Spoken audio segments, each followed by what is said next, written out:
Hello everyone, আমি Madhumita, Ruprang makeover ladies beauty parlour, Shanpukur Bazar, Habra.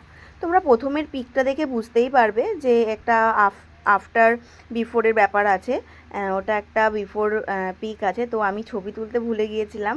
তো আমার কাস্টমার আমার এত ভালো বন্ধু যে ওকে বলাতে ও একটা পিক দিয়েছে।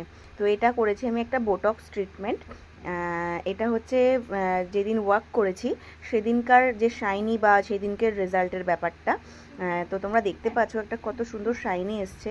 আর এরপরেই ঠিক আছে, ওয়াশের পর আরও শাইনটা বেড়ে যায়, কারণ কেমিক্যালটা বেরিয়ে যায় হেয়ার থেকে। এই যে তোমরা দেখতে পাচ্ছ হেয়ারটা একদম ঝুরঝুরে হয়ে গেছে আর একদম শাইনি চলে এসছে। ওর হেয়ারটা ছিল একদম একটু মেসি টাইপের, কার্লি টাইপের, একদম একটা স্ট্রেট লুক দিয়ে দিয়েছে, খুব সুন্দর লাগছে। তো পুজোর আগে তোমরাও যদি এরকম নিজের হেয়ারকে সুন্দর করে